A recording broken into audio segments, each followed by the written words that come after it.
All right, today we are diving deep into the very first book of the New Testament, the Gospel of Matthew. We're going to take a journey through this text to see how it presents its central figure, Jesus. And it's not just as a teacher or a prophet, but very specifically as a king. And to really get that, we have to start with a pretty big question. To really understand the story Matthew's telling, you've got to ask yourself, what actually makes a king? I mean, is it your bloodline, your claim to the throne? Is it the power to lay down new laws? Or is it just having the authority to command people and have them obey? Well, the author of this gospel seems to be arguing it's all three, but in a way that just turns all our expectations completely on their head. Right from the get-go, the gospel makes its big claim in the very first sentence. This isn't some gentle, once-upon-a-time opening. No, it's more like a legal declaration, a book of the generation. It immediately links Jesus to two of the absolute giants of Jewish history, Abraham, the father of the whole nation, and, this is the crucial part, David, the great king. The claim to royalty is put on the table right from the start. And that leads us right into the first pillar of the author's whole argument, the royal lineage. Before we hear about any miracles, before any famous teachings, the text just lays out this detailed family tree. It's a meticulously structured claim to an ancient throne. But see, the author doesn't just list a bunch of names, they're deliberately organized around the number 14. The text itself points this out, grouping all the generations into 3 sets of 14. So you have to ask, why? What's the big deal with 14? Well, what's so fascinating here is that in ancient Hebrew numerology, where letters also have number values, the name David adds up to, you guessed it, 14. This isn't some random coincidence. It's like a hidden signature, a numerical fingerprint, stamping that Davidic, that royal connection on every single level. And this structure is broken down into 3 distinct acts. The first set of 14 generations establishes the royal line with King David himself. The second set of 14 tracks the history of that kingdom, through its glory days and its tragic fall into exile. And the third set? It shows that even in exile, that royal line was preserved, leading directly, the text argues, to Jesus. The message here is crystal clear. This isn't some new story starting from scratch. It's the climax of a very, very old one. Now, this whole kingship theme isn't just about ancient history. Right from the moment of his birth, the narrative frames Jesus as a present-day king. The first people who come looking for him aren't locals. They're foreign dignitaries, wise men, who show up asking to see the one born King of the Jews. This, of course, immediately puts him on a collision course with the ruling monarch, King Herod, who, the text tells us, was deeply troubled by the news of arrival. The stage is set for a clash of kingdoms. Okay, so if he's a king, he's got to have a kingdom. And what does every kingdom need? Laws. The text presents these laws in what we now call the Sermon on the Mount. But this is way more than just a collection of nice sayings. It's framed as the foundational manifesto. You could even say the constitution for this whole new kind of kingdom. And here we see how this king reinterprets the law. The text uses this really powerful formula over and over. You have heard that it was said, but I say to you. For instance, the old law said, don't murder. Simple enough.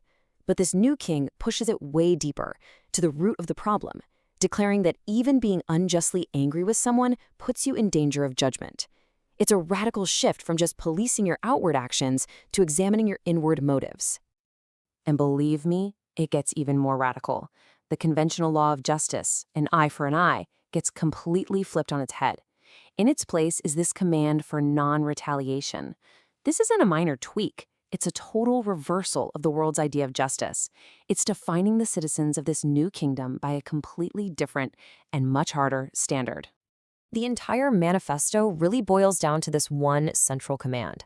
The number one priority for his followers isn't supposed to be wealth or security or any of that. It's to seek first this new kingdom and its unique way of being right. It's a declaration of allegiance that's meant to reorient everything else in your life. So we've established a lineage and a law. The narrative then shifts gears to demonstrate the king's authority. This whole section of the text is packed with stories that are meant to show that his power isn't just an idea, it's real, tangible, and absolute. So what kind of authority are we talking about here? Well, the text lays out examples across all these different domains, each one building on the last, painting a picture of a power that was unlike anything anyone had seen before. We see him exercising control over the natural world. literally telling a storm to be quiet. It details his authority over sickness, healing people with just a touch or a word. It shows him commanding unseen spiritual forces. And then, and this is the one that really caused an uproar, it portrays him claiming an authority that was seen as belonging to God alone, the power to forgive sins. That claim, more than anything else, set him on a collision course with the religious establishment. This quote from a Roman centurion is such a powerful moment in the story. I mean, here's a guy who lives and breathes command and authority in the most powerful military on the planet. And yet, he recognizes in Jesus an even greater authority. He basically says, "You don't even have to come to my house. Just say the word, and I know it will be done." He believed the king's command alone was enough to do the impossible. Now, you can probably guess what happens next. A new king with a new law and this unheard of authority. Well, he's not going to make friends with the old guard. The narrative describes this escalating tension, especially with the religious leaders of the day, the Pharisees. The core disagreements, as the text presents them, fall into a few key areas. On the Sabbath, the Pharisees see him breaking the law, but he claims to be the Lord of the Sabbath. On tradition, they're focused on external rituals like washing hands, while he argues that real purity is internal, it's about what's in your heart. And when they just can't deny his power, they try to explain it away, accusing him of using the power of the devil. He just shuts that down with simple logic. A kingdom divided against itself can't stand. And listen, this conflict was not some polite debate. The text records Jesus using some incredibly sharp language against the establishment. This famous line accuses them of obsessing over tiny, minor details of the law while completely ignoring the stuff that actually matters: justice, mercy, and faith. It's a direct, intense, and public confrontation. And all of this brings us to the climax of the narrative, where the whole idea of kingship is presented in its most shocking and paradoxical form. In this story, the path to the throne leads directly to a cross. It is a coronation of contradictions. Right before his final days, the text shows Jesus explicitly defining the power structure of his kingdom. He contrasts it directly with how the world works. Worldly rulers exercise dominion and lord it over people. But in his kingdom, he says, greatness is found in serving. The one who wants to be first must become the servant of all. This is the servant king model, a complete inversion of power as we know it.